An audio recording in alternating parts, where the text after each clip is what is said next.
Today on Penny Dreadful, we talk about blood, mirrors, and hypnosis. Stay tuned. You're tuning into the destination for TV superfan discussion, AFTERBUZZ TV. And now, let the buzz begin. Hello, Dreadfuls. Welcome back to the Demimonde. We are here talking about Penny Dreadful After Show on AFTERBUZZ TV. We are talking about Season 3, Episode 3, Good and Evil Braided Be.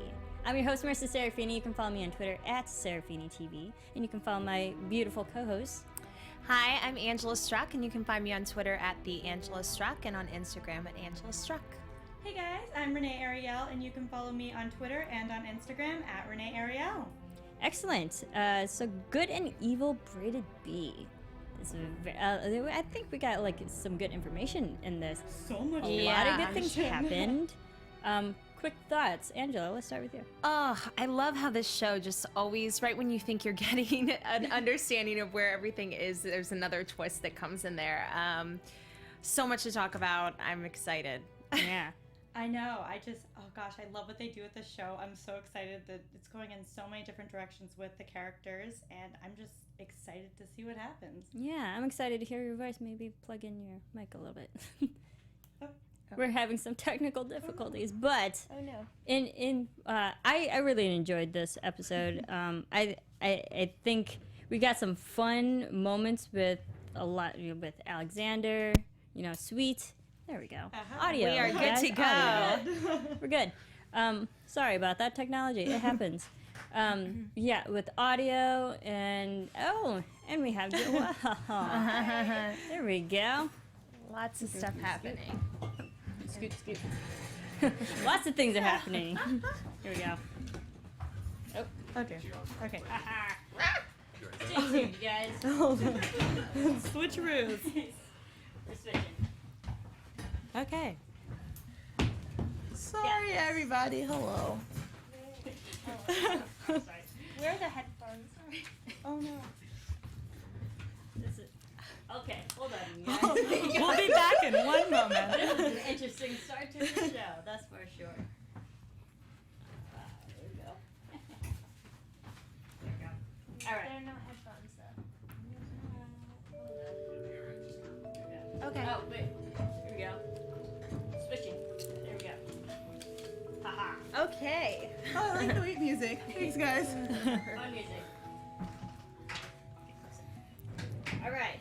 We just wanted to throw a twist in there. Yeah. We're just Just trying like to, our right when you show. think you got us understood, we're We got you. keeping you on your toes. Yeah, making sure you guys are all paying attention. Are you paying attention? Yes, there we go.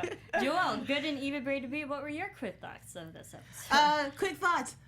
Wow on that ending, and I didn't know that we had been hospitalized before, and that whole journey was really intense and interesting, and I'm very interested to learn more. Yes, agreed. So, let's start with John Clare. We see him, he's going back to his area where he, used to live. Yeah. He goes back to his original apartment because his memories, we see more new memories. Or maybe it is like the extension of the same memory we saw last week's episode. Yeah. I mean, we didn't really get too much new information from the memory, but he's definitely, I guess, getting more, Yeah. Yeah, he seems like the more he kind of gets in the environment that he was familiar with, he's piecing things together. And then, of course, we see him with his sick, peering in at his sick child and wife. And my heart just broke for him. That was really hard to watch. That's like the worst case scenario, so I felt for him there. Well, at least we know that his son and his wife are still alive. Yeah. Because he never gets sun anything for nice. now. Yeah. But and it also, I guess, pushed him to do things that were, by whatever means necessary. He's robbing the guy on the street, and he's threatening the landlord in the apartment there. That guy was poor no landlord. help. No, Yeah. he was not. He was like, I don't know. Why would I know? And John's like, I need to find my family. It's kind of nice to see John with some strength again, though. It's been such a long, challenging road for him. And out of every roadblock he's had has beaten him down a little bit. It's nice to see him have something that where he can actually help. Mm-hmm. Yeah. Mm-hmm. It was good to see the son alive, even though he's not in the best health right now. He's coughing up blood, so it makes me think he probably has tuberculosis, which is probably one of the main cases that's the most contagious thing back then in that area at that time.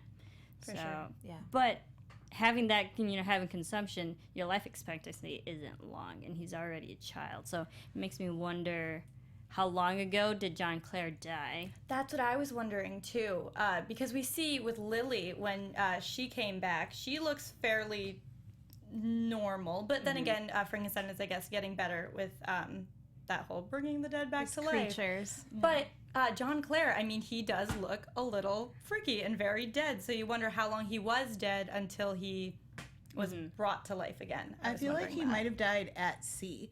Like, he looks water damaged. That's like the best way I know how to describe it. Like, that's super pale. We know that Victor dug him up. Like, we see that in season 1, so maybe...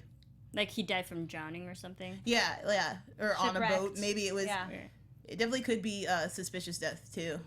Yeah, because he does look visibly different compared to, Proteus and Lily. As we know, like, those two had their natural bodies, and John Clare, it was pieces from a lot of different things. Mm-hmm. Yeah. So, but it just, because we know Penny Dreadful, if you actually binge this show, if you think about it, the timeline's really not that long. Yeah. They've only probably covered maybe a year and a half from season 1 to now. And when we were first introduced to John Clare, it's been believed that he's been around for like a good probably a few months before Victor even moved on to Proteus. Yeah. So it just makes me wonder, how long has John Clare been dead, and how long has he left his family? I, for some reason, felt like 3 years. I don't know. I felt like it would have been like several years, just because if we're taking into account his whole timeline with Frankenstein, and then the picture, the footage that they were showing of him with his son, it looked to me like the son had gotten a little bit older, but like a little more frail, obviously. So I thought maybe it had been several years or something. Who knows? I thought it was sweet that he's looking over literally his family in a voyeuristic, kind of not a creepy, but peeping Tom way.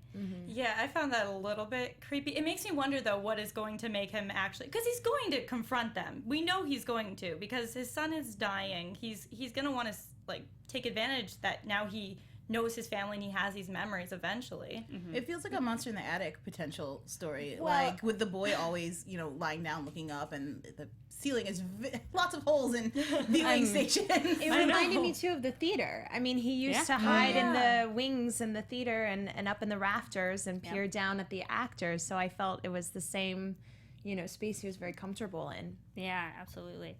I do like that parallelism as well. I think it was very sweet that he left that pocket watch and the map. It kind of is like his little gift to them, showing that he does care about them. Yeah. So hopefully we'll see more interaction between this family. I hope so. I hope he ventures in there and I hope talks to they're them. accepting of him, too. Yeah, it'll be That's what interesting worries to me. see. It'd be really scary if his son did see him up in the rafters, because I mean, John Clare, he could be a very scary sight in the middle of the night Just up a in your little. roof. Yeah. Like, Someone what are you peeking doing down there? on you Yeah. from a hole in your ceiling. Especially I if mean- father you thought you buried. Yeah, moved yeah. on, Your Yeah. dead like, father is staring at you. Literally looking Hey, over. son, how you doing? This is it. I'm dying right now. Yeah. Yes. So, that was pretty much John Clare, unless there's anything else. No. I was kind of glad that he looked happy for Lily. Well, Like, He of course, did. the ending. Yeah. Yeah, now he's I orderly. didn't want to like Off skip guard. ahead. Like, I was gonna yeah. like circle around. Well, I mean, but we'll yeah, get back. the elephant in the room, like John Clare is the orderly. What? That was crazy. And I guess Vanessa. the point was, too, they had a connection. Vanessa always kind of felt comfortable with him. Yeah. She, bringing him food, I guess, when he was down and out in the alleyways or wherever. Comes full circle with them. Yeah. Also, an explanation, like even those two are now tied together. Because I mean, we saw Vanessa and John Clare, like Yeah. Oh, yeah. they That's had what- history Exactly. that's- before we even knew it. Right. Yeah. I think that was very smart. Really cool. Yeah. I think it shows that there's a bigger picture, right? That there's somebody connecting all these Yeah. dots. That it's not just random Frankenstein found John Clare's body, and that there's somebody, a master, potentially overseeing everything and because Penny Dreadful knows how to plan things Yeah. for this Oh, show, yeah. and they do a great job doing that. Yeah. I love it. I know we were all though thinking it was like it's gonna be Dracula, like it's gonna be Dr. Sweet when he came in the door. I was shocked in that moment. Well, I don't think that John Clare though is the master character. Oh, I no, think no that way. we're still gonna see that, you know. so maybe this would like happen over time. Like Yeah, I she'll think just she's gonna keep see going under. tidbits. Yeah. Were you shocked, Joelle? Yeah, definitely did not see that coming. Who is John Clare and to whom? Like, there's so many different roles that he's played throughout the storyline, and he's kind of the guy that gets pushed around the most. I'm really, because it doesn't make sense to me that Dracula's minion would out Dracula to her so quickly in a way that could find. So I feel like there's another master. Or there are multiple people that work for Yeah. Master / Dracula, and also, but we got to remember this is like an old past history moment with Vanessa. What is John Clare's real name at this point in his Right. life? Yeah. I know. Right. That's what I'm because he was a thinking. fisherman Yeah. in his And life he's- that life we we were know, familiar yeah. with. He's gone through Yeah. several names, Caliban, now John Clare. We had the Yeah. monster beforehand. It's just like, so what is his real What's your name, John Clare? human name? Tell me your name. Maybe we'll figure that out. Because they just call him the orderly. It's like, no, he was a human first. Yeah. Yeah. So Yeah. I thought that was a very smart twist at the Really end. Oh, good. so Yeah. smart. And because we talked about episode 2, where, you know, the reveal of Dr. Sweet as Dracula might be a little too soon, but I think also the reveal of the orderly, it was kind of smart that they're still, like, playing that out. That there's a lot gonna happen. Yeah. Mm-hmm. Cool. All right, Katane. Katane played a bigger role with Ethan and Malcolm. Yeah, Kind of every tying episode, those two together. I trust him less. Wait, I Ethan? do not. that's so no, funny. not I even thought the opposite. Katane. Oh. Why is that? Wait. I just Why do you I not don't trust him? Okay, I don't trust anything he says. I don't like that. Oh gosh, I wrote down what he said to Sir Malcolm. He's like, Ethan trusts you with his life. I don't like that. I think that's to take advantage of Ethan when he sees them. I think he's bringing Sir Malcolm to kind of be a little chess player in his game. Like I don't know. I get like a love bad feeling about Katane. him. I don't have any bad Not a feelings. Yeah, that's funny. I didn't either. Yeah. Especially because Ethan calls him father. He's like my Apache father. And there's definitely some kind of underlying like blood current between the two of them. Like it's bad, and I hope we get to the heart of their relationship soon and why there's so much animosity. But I definitely feel like he has his best interest. He's like, we're gonna find and save him, and if we can't, then we have to get rid of that evil, which I think is probably what Ethan would want the most. Definitely. Yeah. Yeah. Yeah, I felt that way too. And I thought that, you know, the fact that Sir Malcolm was sticking up for him in the train, and they're obviously forming this real bond. But I feel that Sir Malcolm realized that Katane obviously is clued in to the same situation that they found with everything that happened last season, that the Wolf of God and that Ethan really is the key to everything. So I think he's right in line, and I think he's going to be helpful to the overall mission Yeah. of You good were versus just not evil. convinced at all. No, I don't like him. I don't trust that guy. That's funny. Fair enough. I mean, Yeah. it's good to have your reservations. I think we should be very cautious of Katane. Yeah. I Yeah, think Sure. he's just a Watch your character back. we don't know yet fully. He's a mystery, and of course, like I usually on my other shows too, I'm like, he's a shady guy, don't trust him. So like I don't trust Katane either. Yeah. In Yeah. fullness. But good point on your part, Angela. The whole Wolf of God. We'll get to that one. But what did you think of that quick vision that we saw at the very beginning with Ethan? There was a quick shot with Katane's face was all bloody. What do you think that yeah. represents? I think that's referring back because they talked about like the slaughter of Blood on his your family and all of teeth and that. all that. I think that's just more visual representation of like both these guys have a lot of blood on their hands. Yeah. Yep. Absolutely. So we know that Ethan and Hecate went through Cascabel, and they're killing people. He's on a rampage.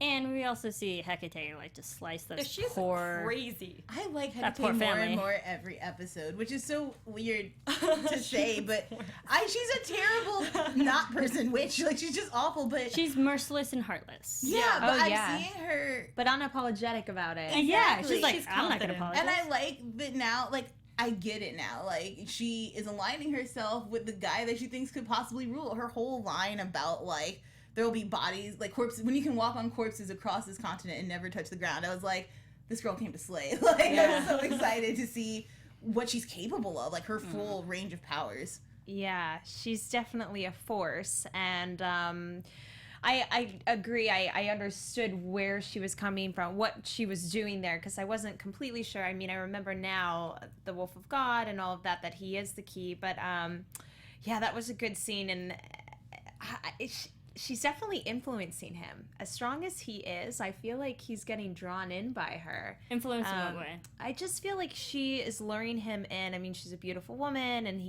she is kind of like talking to him, saying, you do want somebody by your side. I know this about you, and these kinds of things. And I think he knows that, or at least he thinks that Vanessa is a thing of his past, and he can't be with her. So I think she's drawing him in. I think that Sir Malcolm and Catanay have to hurry it up.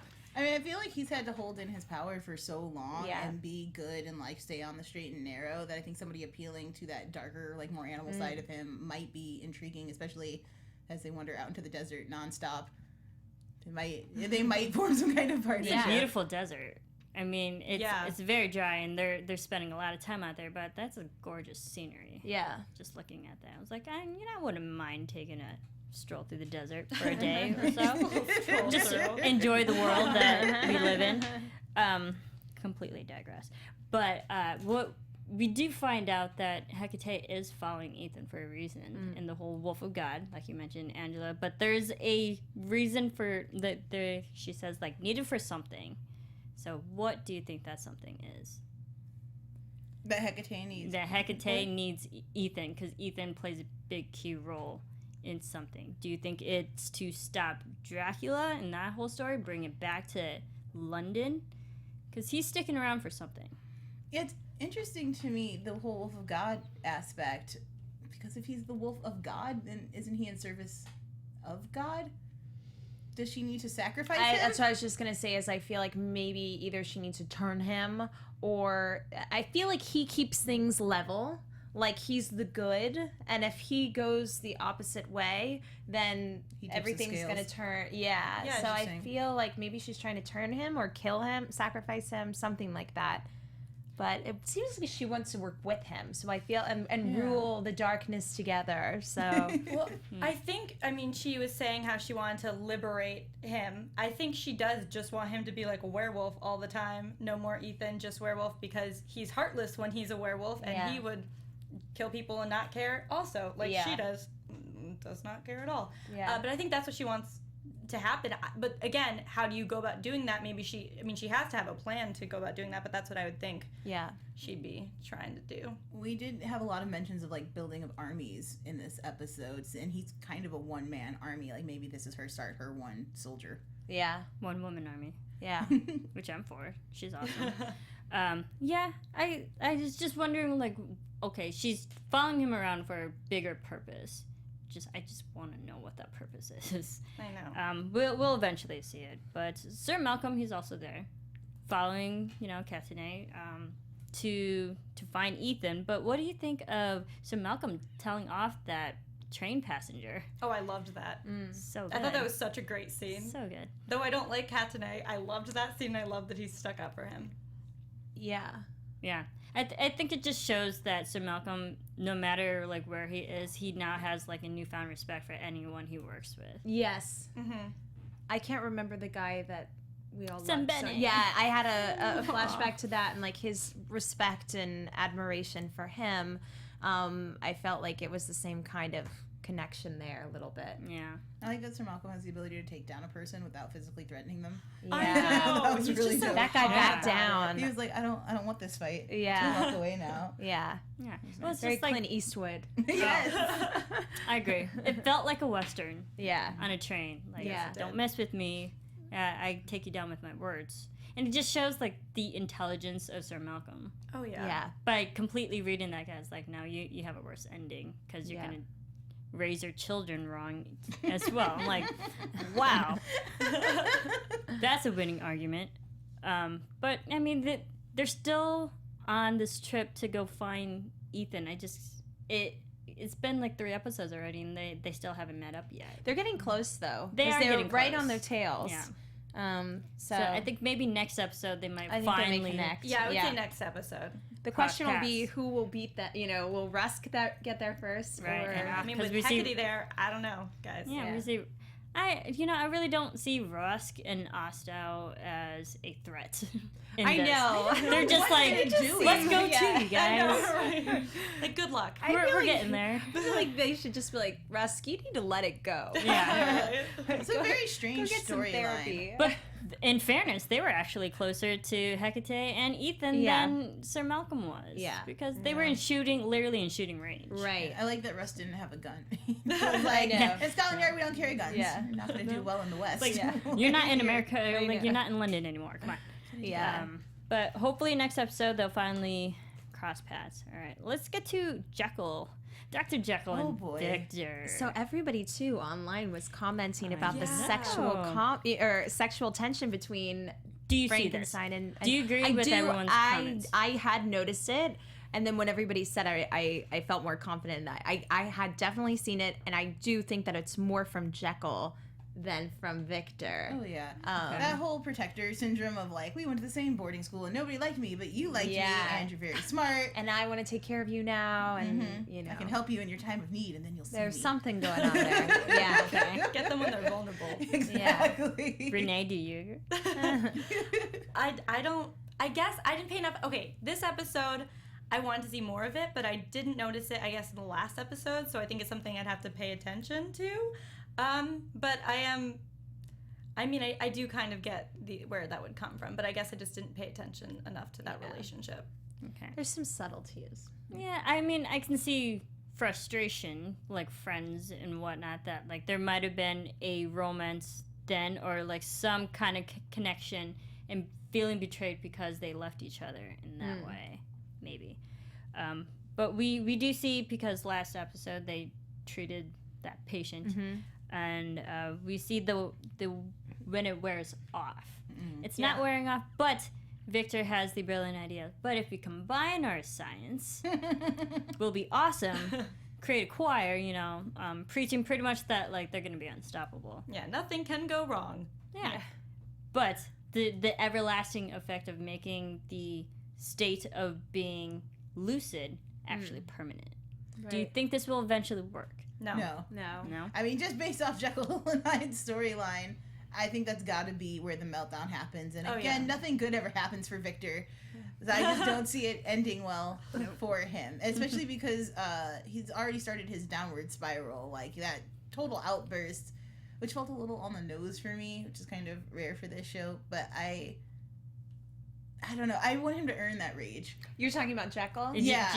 Jekyll's I moment. loved though that You like- Victor didn't even blink at him when he like freaked out. He was just like get it together, moving on. Like I feel like he's seen that side of him so much before, and I thought that was great. But I also really loved when he says, "Which is the real man, the beast or the angel?" Yes. So who is the person? Is the real person the monster? But I like that also, because it still goes along with the theme of duality, of good and evil braided be. That it goes hand in hand. Yeah. So you can't get one without the other. Yeah. But like you were saying, Joelle, the whole little mini tantrum that Jekyll had, like, I understand as an audience member, like, where he's coming from, where the rage is coming from. Like, he has a temper.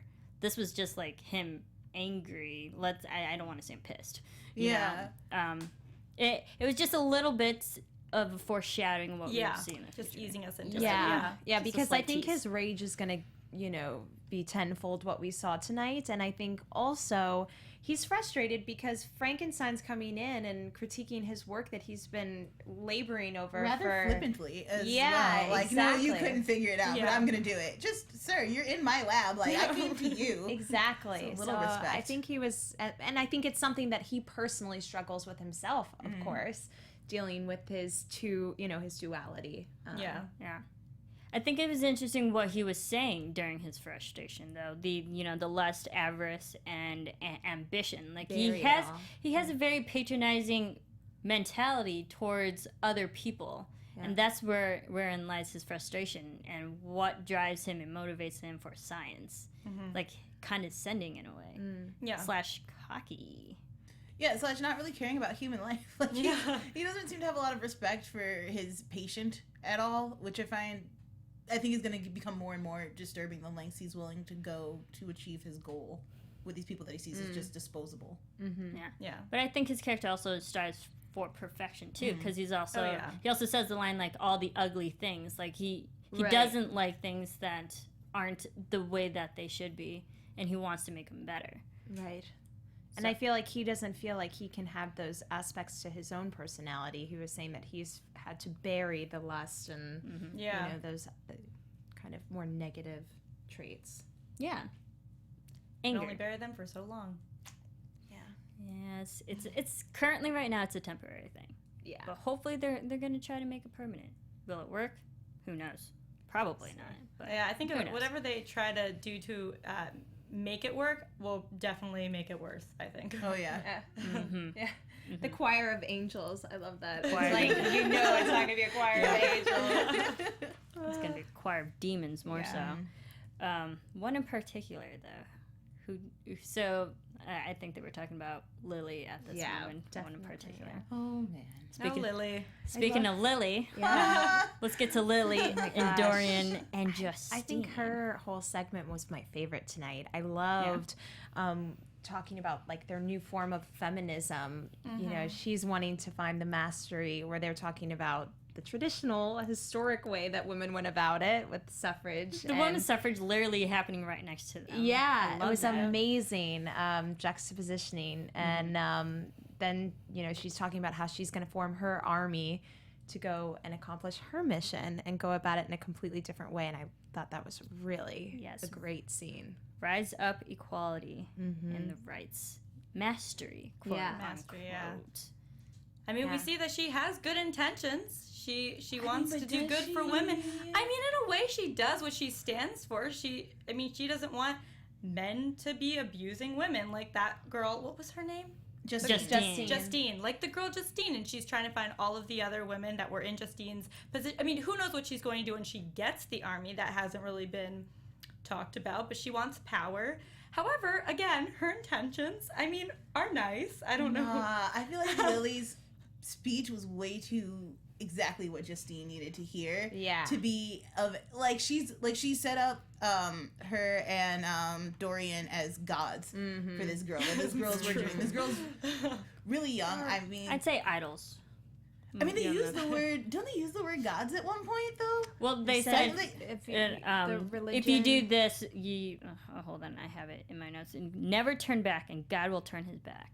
If you go about, because we do see this initiation process more so of Justine. Craziest initiation ever. But when they were lying there in the blood, they said, "You're kind of our disciple," which seems like a religious connotation. I think that's what you're talking about. There's a lot of religious undertones to this show. Obviously. I definitely think there's another side to this coin. I don't think it's just as straightforward as like, you know, it's not black and white. But I feel like this is a trope you get to see a lot in like regal kinds of films and things, where you like the king or queen does have that one like just ride or die person who's like, whatever happens, I'm here to protect you and honor like your movement. Yeah. So I think Justine, she's like Lady Macbeth. Exactly. I feel like Justine's a really good person to put in that position. Like she clearly is willing to kill, seduce, like do whatever she needs to do to protect these people who really are kind of her saviors in a way. Like literally her saviors. Actually, like the only kind that she's ever known. Yeah.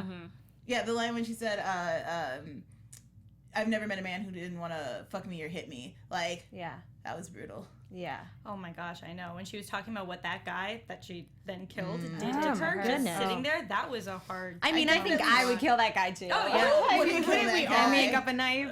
It was terrible the way he went about it, but it kind of went full circle with him too, considering like he was going to sell off Justine by being tortured and killed for entertainment, and yet he was tortured and killed for Dorian and Lily's entertainment.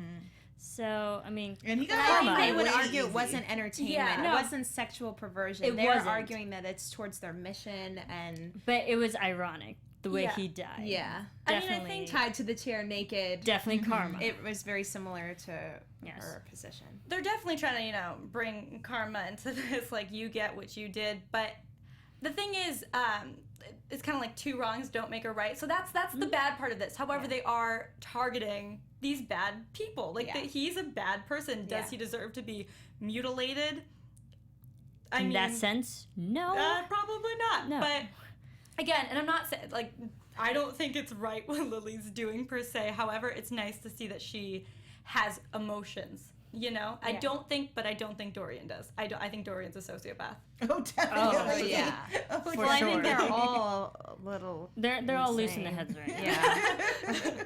But they're all like sociopaths on different ways, like different levels. Maybe not levels, but like they have different meanings and why they are the way that they are.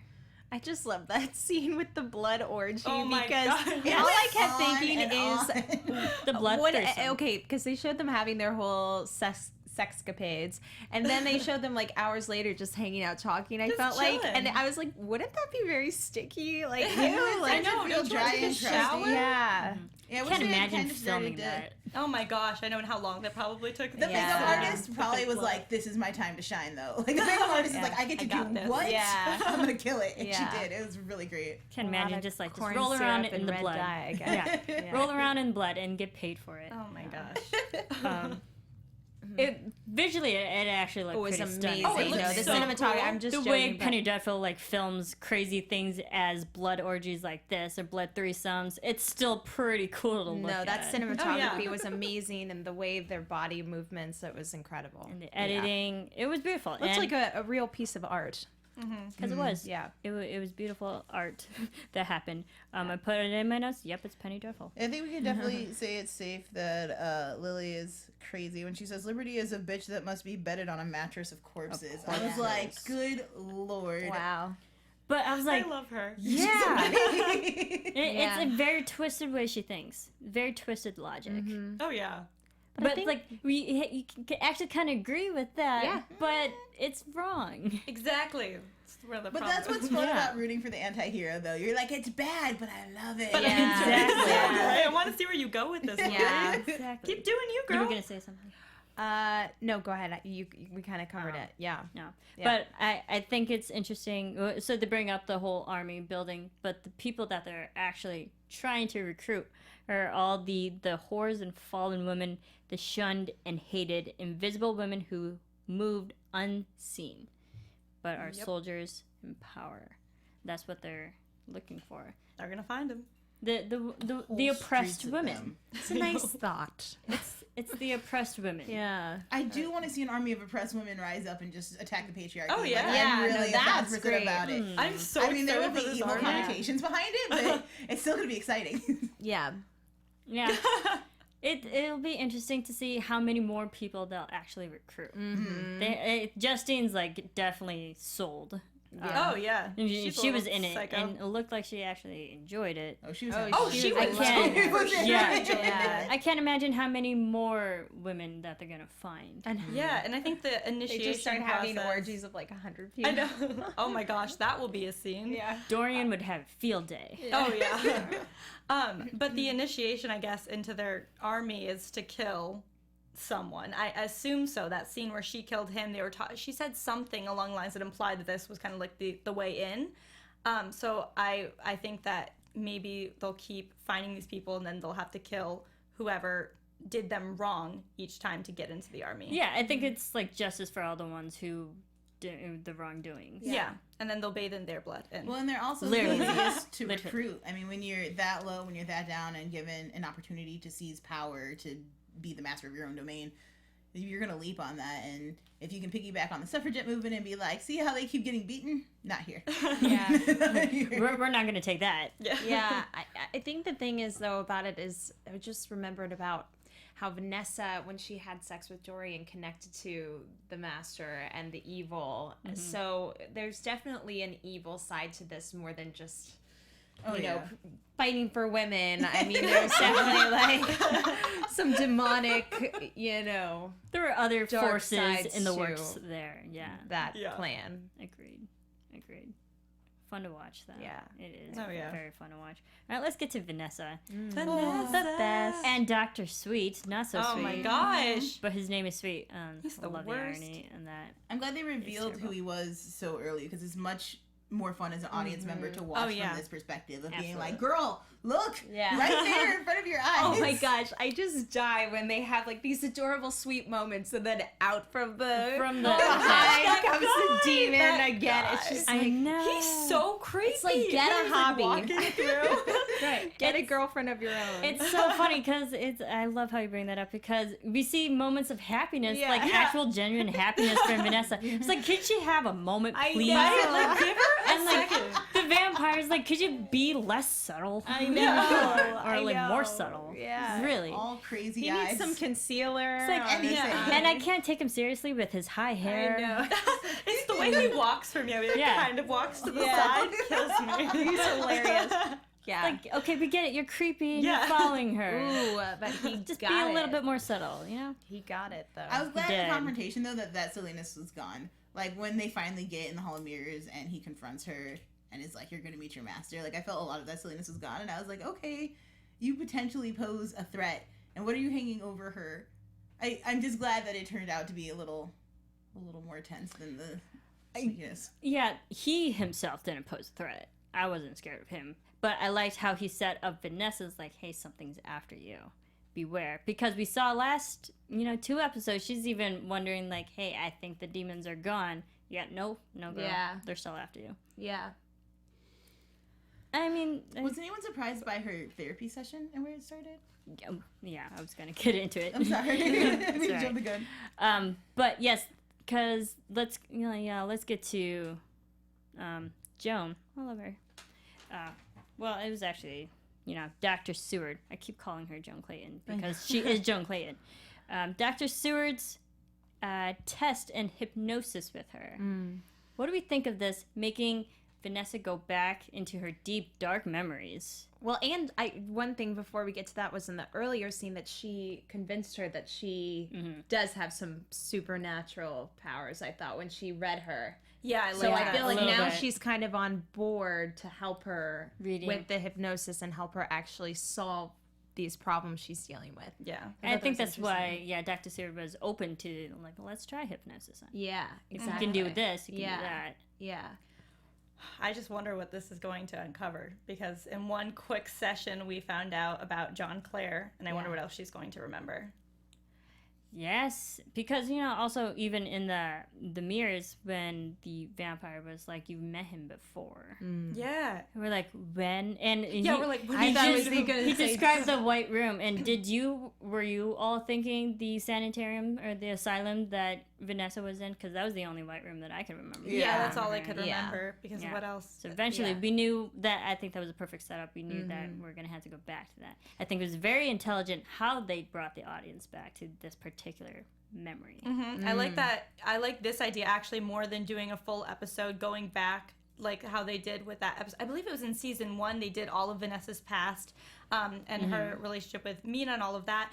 And I like that they did the hypnosis idea to uncover her past rather than focus a whole episode just on the past. Rather like this, I really like how they're going about this. Yes. I thought the technical filming aspects to get there too were really nice. Just her sitting in a chair to being in the room to that really tight shot of Seward Behind her in the room. Yeah. I thought that was a really nice transition to get us there. It felt like going back in time. It was nice. Yeah, I definitely think it was, it was smart how they filmed it. I don't know if you guys watch Criminal Minds. I love that show. But I do have to bring this up because there's a point to this. Criminal Minds, there's a lot of, when they do what they call cognitive interviews, which is where they take the victim and actually sit them down, have them close their eyes, and literally go through every single motion, what they're feeling in a certain location, so they remember every single detail. Yeah. And they film it in that way where they have the interviewer also in the same room, in the same memory, or wherever that location is.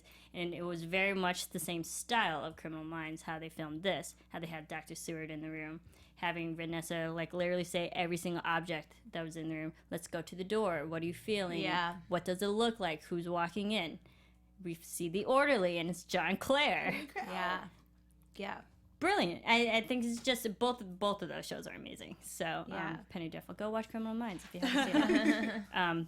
But it was very smart and beautifully filmed and executed, with a fun twist at the end to John Clare. So, anything else about this episode? Oh, real quick, actually, let's rewind it even more so. But just Dr. Sweet and Vanessa on their date. I thought this was very... It's so sweet, fun. and we think he's... Okay, I read a lot of the comments, and people were saying maybe they'll fall in love, and maybe he really is falling for her, but that last scene, when he's like, she is mine, and then we'll have her. No. There's no romance there. He doesn't... No, he wants her, well, nothing good. I don't know Flesh what or he whatever, wants, but he wants nothing good about it. I think it's just so on the nose. My question is he really a widower? You know, like, did he really lose? Oh, like, how much of this is all just fabrications to woo her? Because that's such, every woman feels for a man who's loved and lost. And so it's just, I feel like it's all so on the nose that he's just making it all up, and he's just gonna, I agree. Annihilate her if he gets the He's chance. so creepy. And he just flips like a switch, you know? He's all sweet, and then he just gets so dark. He's a man with a plan. Like, He his is a man mission with a is plan. singular and focused. And he's going to get what he wants, which is really kind of exciting because we have, 3 armies building up, and I'm ready for them to Who's clash. gonna win?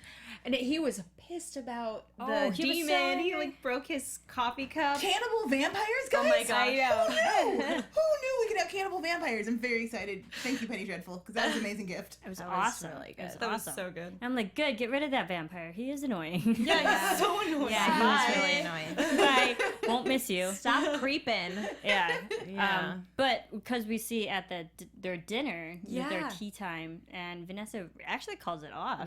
Oh, yeah. But she kind of implied she's in love with them. I Yeah. mean, she was right on the verge. She said, Something akin to consider it Consider this something similar to like love, or something. Yeah. like love. Yeah, and then Yeah. we see So- his anger come out just a She little. was falling until Creeper got in there and screwed things up Yeah. for her. I mean, Take that it would as a kind of sign mess of things something up, like I would love. think. You know, Yeah. in any relationship. Well, Vanessa's If seen a so many demon people is following you die. around on all your Like, maybe. dates. I don't know. Is that a deal breaker for you? Yeah, I don't know. My only question, why I wonder why Dr. Sweet in human form can get so close to Vanessa, but Dr. Sweet in Dracula form can't. Yeah, people were, again, commenting about this. Why she can't sense his evil. Yeah, why she can't sense his evil, but what's the point of Dr. Sweet being in human form and can still get emotionally attached to Vanessa and get so close in human form, but in Dracula form he can't? Not for his bigger picture. Maybe if he lures her into a certain place, like his lair or something, I don't know, where then his powers can be both or something. I'm not sure, but Yeah. maybe I think he has a plan. He Yeah, has he a wants to bigger get her plan, yeah. helpless and head over heels, in love with him to do with that whatever he'll say. So I Yeah. think that takes a little growth in the relationship. So then maybe Yeah.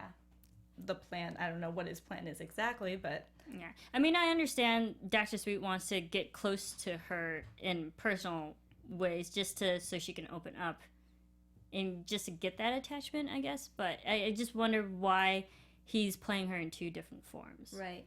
I don't know. It's a good. I mean, I guess we'll find We'll out. see. Yeah, I don't know. We'll see. All right, so does that take us to predictions then? And now, your AfterBuzz TV predictions.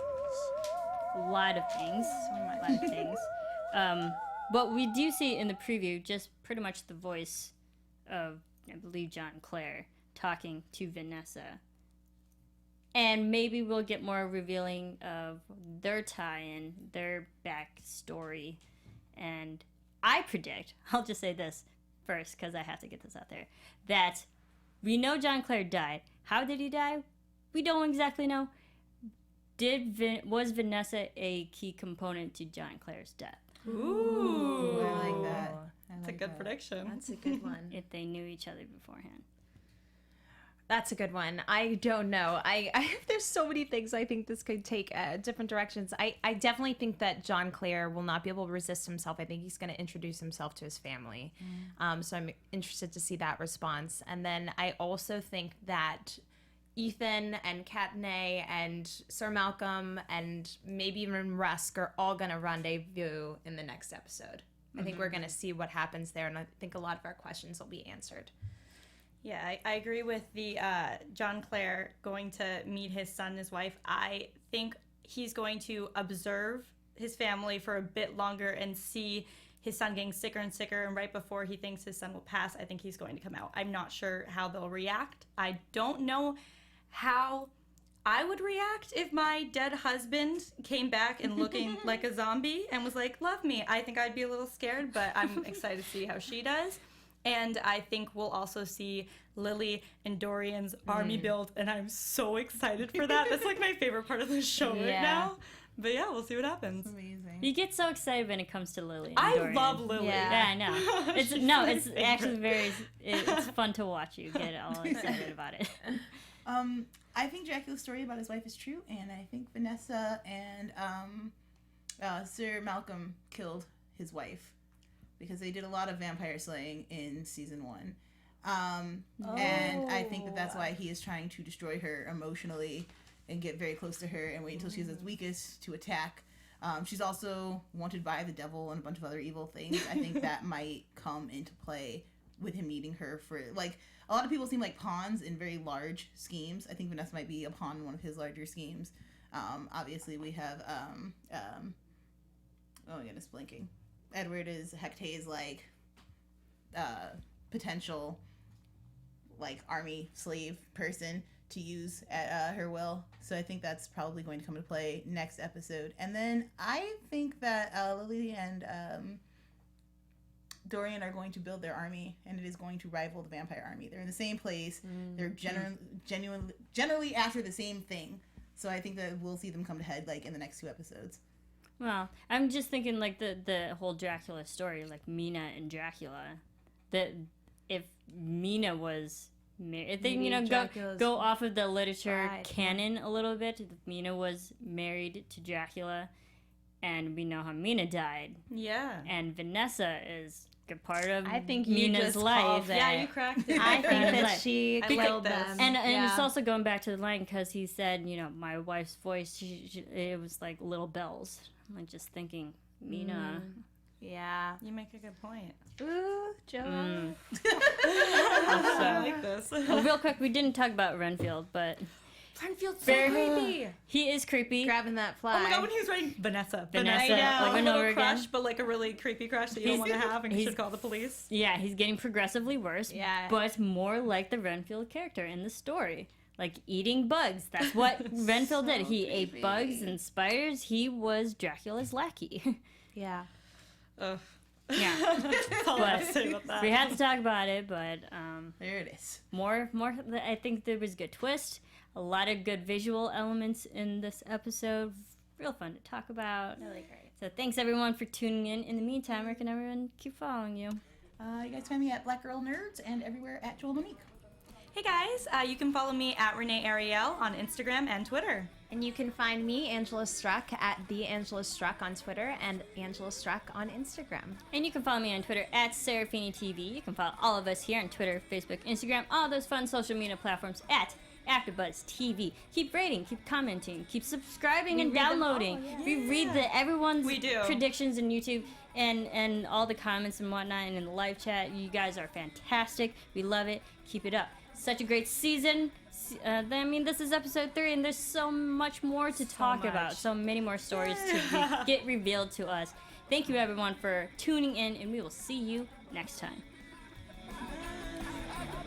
From executive producers Maria Menounos, Kevin Undergaro, Phil Svitek, and the entire AfterBuzz TV staff, we would like to thank you for listening to the AfterBuzz TV network. To watch or listen to other after shows and post comments or questions, be sure to visit AfterBuzzTV.com.